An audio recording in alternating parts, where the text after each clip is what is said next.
Welcome. So, as this conversation is about labor, can I start by asking the audience a question?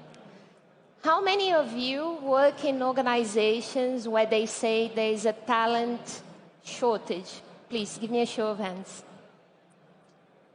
Okay. So, it's a pain for many of you, right? So, this is going to be addressed here, this panel. So, let's zoom in and talk about labor among displaced individuals. So, starting with you, Mónica, give us an overall scenario of what these displaced individuals are up against when they go and find jobs elsewhere. Thank you very much, and hello to everyone.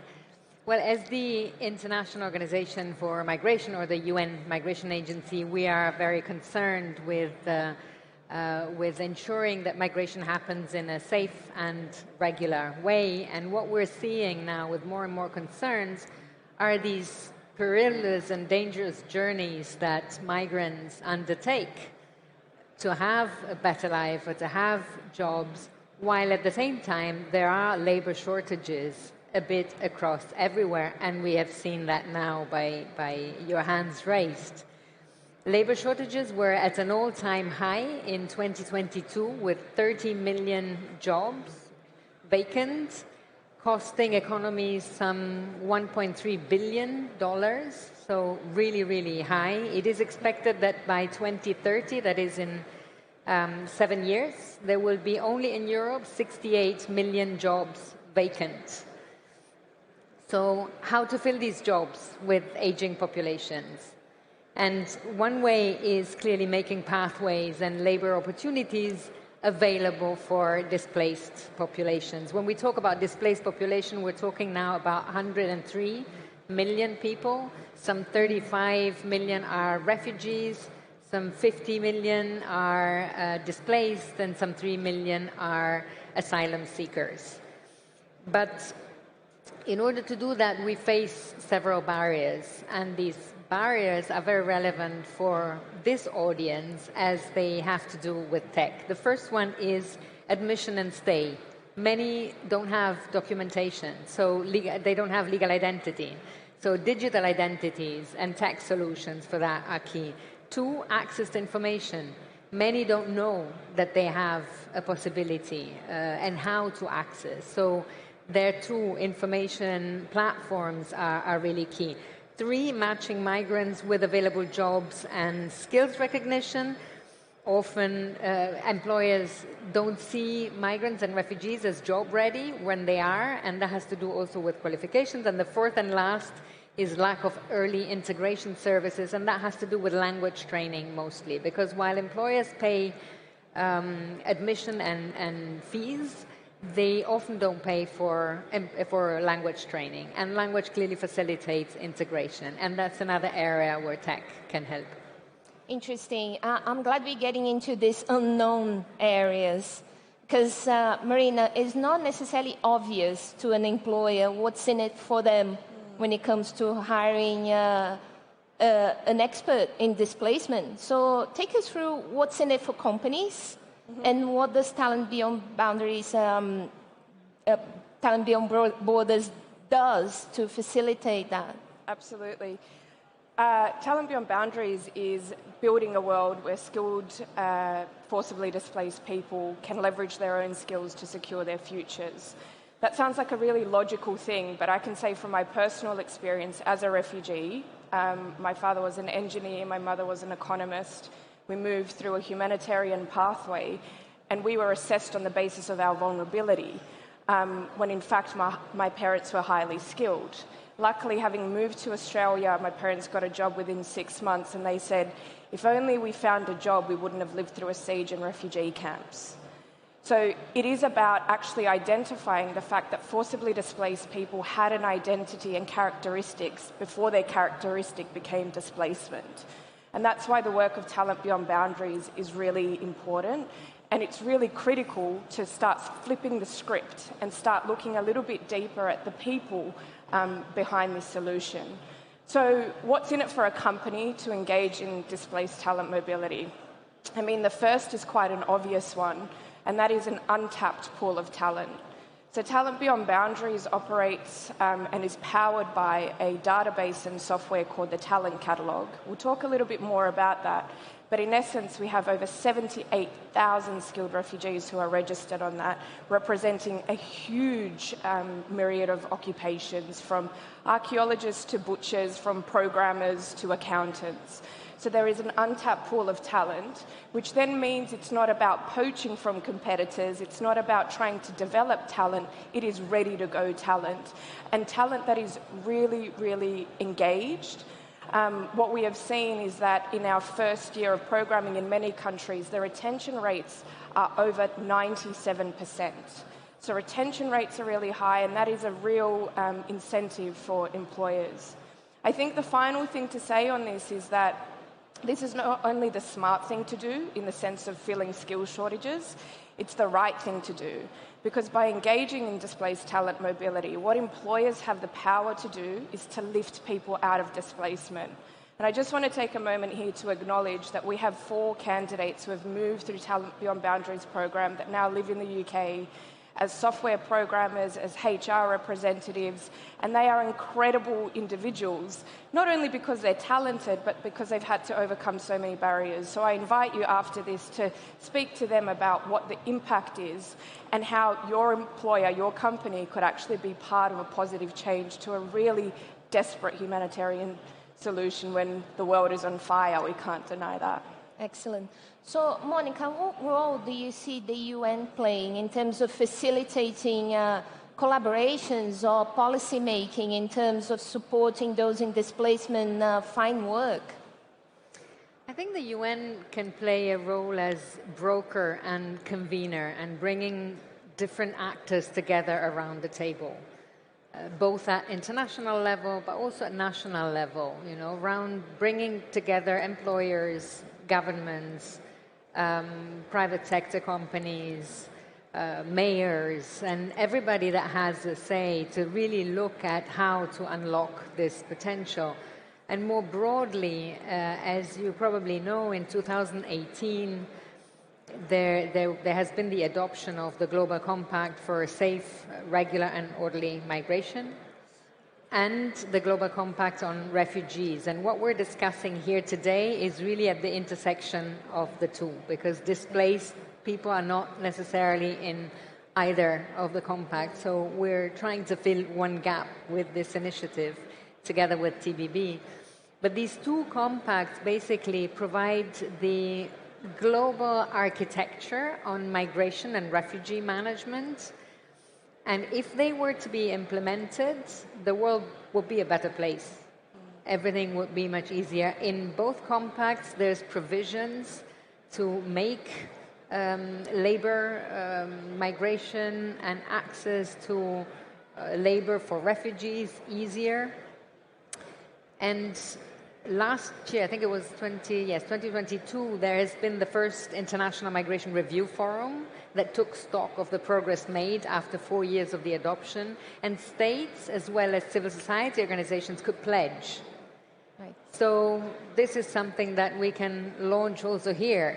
Let's look at these documents, let's look at the progress made, and let's make pledges in those areas that are felt relevant. And that is a way, we're somehow the guardians of these 2 compacts. Sure. And this way, by having something, it's the first time ever that the world has a framework that governs migration management. And so we are really committed to make it work. Right. So, Marina, if we double-click on the types of experts that you facilitate, that link between them and the companies, it is tech experts, but not only that. So how do you make sure that TBB's solutions are accessible regardless of the level of tech literacy these people have? Absolutely. So the Talent Catalog is a super innovative tool, I should say. So it is, as I say, a database and a software. And the way that people access it is by registering on a really low-definition portal. So a portal that can be accessed on mobiles, it can be accessed on computers and tablets and so on. There are no pictures, it is in black and white. And that is because we are reaching out to people in displacement who might not have access to internet or might not have access to technology to be able to register themselves. The talent catalogue is translated in a number of languages for some of the sort of target populations within which we deal with in terms of people who are forcibly displaced. There are how-to guides, and what we're really passionate about is building partnerships around the world where partners on the ground, where TBB does not exist, are able to allow people and coach people into registering their skills. I think the way to imagine it is a series of 7 questions that asks, what's your name, what skills do you have, what qualifications do you have, certifications, language ability, etc. That then creates the profile for us to know who these people are, where they are, so that we can match them to employers. I think what's really important here is that the feedback we get from people in displacement is that people say, this is the first time someone asked who I am, not what I need. And that's a really powerful sort of empowerment model that we're very passionate about. In terms of making sure that we are accessing people of all skill levels, there are over 160 occupations represented on the talent catalogue. So I mentioned archaeologists, I mentioned butchers. These are all occupations that we have placed. In operating a tech company, it's not only programmers and developers and software engineers, there is also finance teams, there are legal teams, and that's what we've really found with employers. So we work with an incredible partner called Fragaman. They are an international global, the biggest global international law firm. They have hired through us, and they're part of a displaced talent legal initiative. And we presume that we'd be placing a lot of paralegals or lawyers or legal counsel, researchers. In fact, we've been placing a lot of people in risk. So a lot of people who have sort of an actuarial background, or they have a business administration background. And that's the point. The point is that there are displaced populations who are part of functioning societies, and we're now trying to find them a secure future through employers and through employment. One final thing that I'll say on making this accessible is that we've really started to work with employers on how to be super innovative about integrating this pathway as part of standard workforce planning. So what we've been able to do with a number of employers, some of the big four, some really common household names, is that we're looking at building pipelines of talent. And often that means a hire, train and move model. So employers would identify a pool of talent or some candidates. They then provide some training. So for example, they might provide some coding training or a certification in particular technology over a few weeks, a few months, and then the candidate would move effectively, having passed probation, having done all their integration in terms of being in the company, their onboarding, and then they come as ready-made to start working. And that's really what we're hearing that displaced people would like. They would like to come on the basis of their skills, on the basis of the fact that they can be empowered to make decisions, to make a contribution to their employers. So looking at innovative ways to develop returnee-ship models, develop training models, capacity building models, and it is not enough to simply say, oh, we can offer a training course in a particular tech. There is a really cruel irony to this displacement issue in that there is a lot of education available. But if you are educated, you have an MBA, you have a master's in science, you have a doctorate, and you're not able to work, that is probably the most crippling and depressing sort of state to be in. So there are lots of initiatives on education and training, but unless that meaningfully translates to jobs, acknowledging that in displacement a lot of people don't have civil, political or work rights, the solution really is to think about this as a step to mobility, and as we say, a step into filling skill shortages, which most of you put your hands up as needing. So every sort of occupation is talented, I can tell you. I could not lay bricks. And even though that is considered a low-skill job, it is absolutely essential to the running of society. And so at TBB, we are open to all occupations and completely location agnostic in terms of where people are in terms of their displacement journey. Great. So speaking of innovation still, and this being a tech conference, I am very focused on AI. I have to ask one of you a question about AI, and that's going to be for you, Mónica. What is the IOM doing in terms of implementing emerging technologies like AI to support the future in terms of refugee labor mobility? Yes, no, we're looking at AI as well as other communication technologies. I mean, for us, what is key is really trying to get the information to people the closest possible to their homes.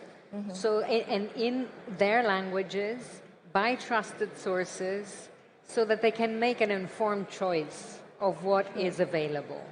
And that is clearly done through communication technologies. We don't have possibly the people to go everywhere. And if there is something that migrants and refugees always bring with them, is a mobile phone. Sure. That is something that everybody has, and especially the young people. Many are young people.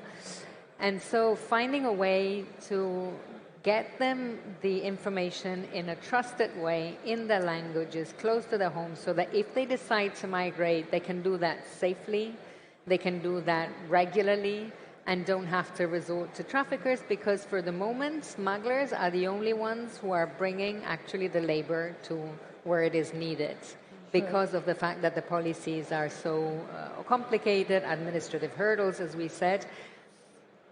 And while we're looking at AI, I was actually reading an article by Lant Pritchard, who is the co-founder of LAMP in the Americas. And he was actually saying that AI will not be able to substitute, especially low-skilled jobs. So I think while getting into that, we also have to recognize and continue working on those jobs that will not be replaced by AI, and finding ways to communicate with people so as to give them the possibility to understand what is available, how to apply. Many of these applications are electronic forms. How can we make them easier? How can people really have the access to be able to then apply once they know? Or it is so difficult that they just say, well, no, I go the easier way. Great. So, Marina, chip in and also give us a forward-looking view in terms of what TBB has in store for the future, and also what the audience can do to help your mission. Amazing. So, in terms of AI, I might just say that we are looking at integrating AI functionality into the talent catalogue, particularly to help with matching. So the talent catalogue already uses Elasticsearch in terms of being able to locate competencies and skills. It sweeps CVs and so on for us to be able to search and actually match the right person with a job opportunity. And we're looking at what role AI can play in that to broaden the search, to lessen the time, but to be more accurate. So we're really excited about initiatives around AI being integrated into the driving force of displaced talent mobility. In terms of how you can contribute, how you can get involved, I think the most important thing for this movement is partnership. We have an incredibly strong partnership with IOM, and that is a huge credit to a UN organisation to be part and partnered with quite a small NGO that Talent Beyond Boundaries is, to really amplify this movement and to make sure that it goes across so that we can increase our footprint in both source countries where people are in displacement and destination countries where they're sort of ending up. We partner with training colleges, we partner with global mobility providers, with advisors and so on. But the number one partner in this are employers. Without the job, there is no labour mobility. So I think the first message is hire through us, whether that is a commitment to develop workforce planning, whether that is a commitment to develop a pipeline of talent, or whether that's saying we have 2 positions vacant and we'd love to access this untapped talent pool. The message is hire. The second message is we don't know what you know, So if there is an opportunity, if you're sort of hearing any of this, if you're hearing what we're trying to do with IOM and initiatives like the Displaced Talent for Europe program, where we're opening these pathways in Portugal, Belgium, Ireland, and working in the UK as well, let us know that you can be part of this solution. Partnership is the way to scale this. The final thing is spread the word. If your organisation can't do this, if you perhaps are not the right person in terms of recruitment and talent acquisition, pass that on. We are very happy to see how we can adapt to the needs of different organisations, but also how we can be advisors. Because at the end of the day, if we can connect and lift people out of displacement into really dignified futures, that is a win-win for societies, it's a win for employers, and most importantly, it's a win for the candidates who are really just victims of circumstance. The numbers are not going to get lower in terms of displacement, but the numbers of people acknowledging that they can move by skills are going to get higher. So this is not hypothetical. It's already happening. It's happening in a number of countries. We are increasing our footprint, as I say, with partners like IOM, but we need employers to back this solution. So that's the invitation, that's the call to action. And get in touch with our incredible team and our incredible alumni to talk more about that. All right, that's great. So I understand we have people who benefited from TBB's program in the audience. Can I just see who they are? You. Yeah. Great. So just to finish this panel, a tweet from both of you, starting with Mónica, very briefly. What would you like to see in terms of tech developments to facilitate long-term sustainable solutions to support refugee labor mobility?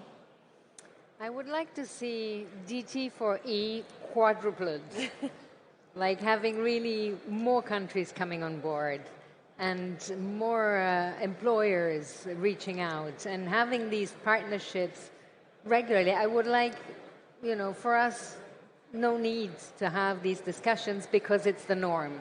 Sure. And it's happening without the need to promote it, to speak about it, and to speak about it as an issue. So more awareness, it is. right? Yes. What about you, Marina? I think we can really harness tech, as Mónica said, to be where we aren't. And so I think it is about how we use tech to improve our outreach, how we use tech to speed up our processes, how we use tech to be able to train people in languages and upskill them so as to make sure that there is a job at the end and movement at the end. So I think tech is a really important player. The tech industry is an important player because a lot of skills are transferable. I'm not a techie, but apparently if you can speak Java, it's very important. And Java is Java, whether it is for someone in Peru or Pakistan or Lebanon, as it is in someone in London, New York or Frankfurt. So I think that the tech industry can really galvanize and move this forward and really be a force for good. Excellent. Thank you so much, Marina. Thanks, Mónica, and thanks to you for your company. That's all we got time for. Thanks. Thank you.